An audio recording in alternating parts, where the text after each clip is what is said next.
बिहार में कोरोना की दूसरी लहर के दौरान हुई मौत को छिपाने का सरकारी खेल अब सामने आने लगा है।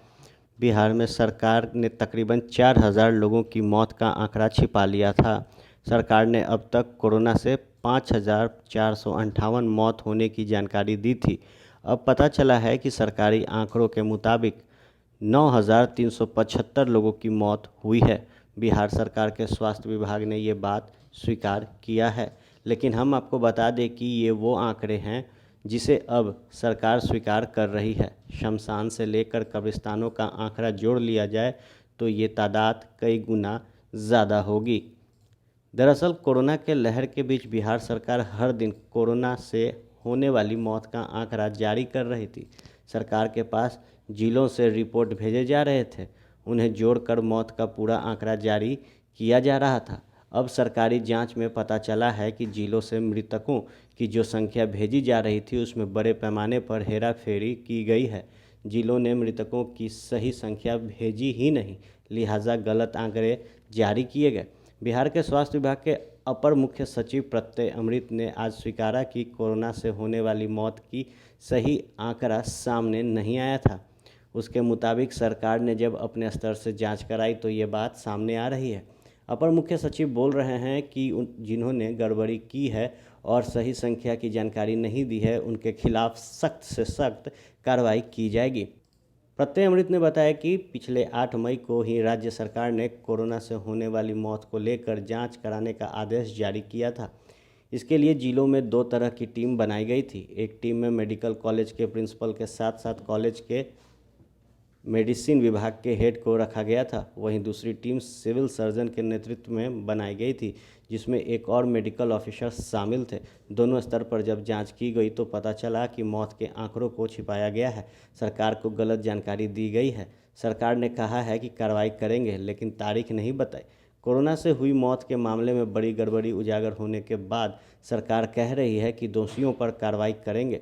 स्वास्थ्य विभाग के अपर सचिव प्रत्यय अमृत ने कहा है कि ये गंभीर मामला है। उन्होंने कहा कि जिन्होंने गड़बड़ी की है उन्हें खामियाजा भुगतना पड़ेगा, लेकिन कितने लोगों के खिलाफ कार्रवाई होगी और कब तक ये कार्रवाई होगी, इस पर स्वास्थ्य विभाग और सरकार चुप्पी साध बैठ गई है।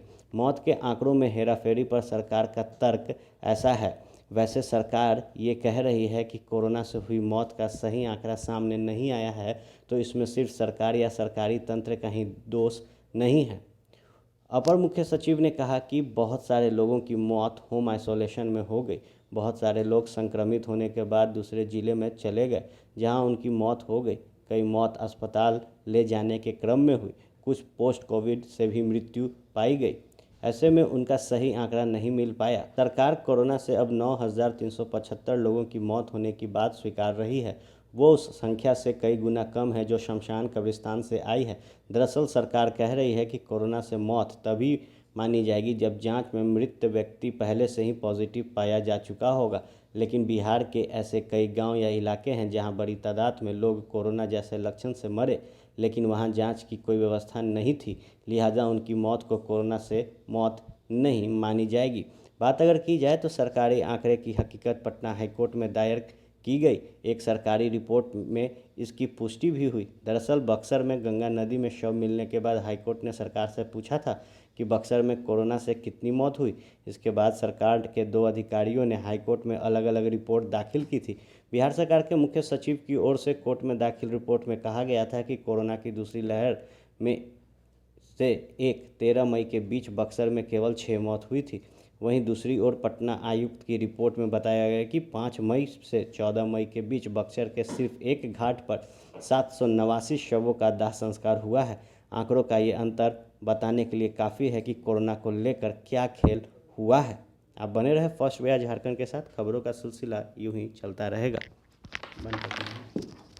3 पैच है, बड़ा बड़ा है, काट लेना।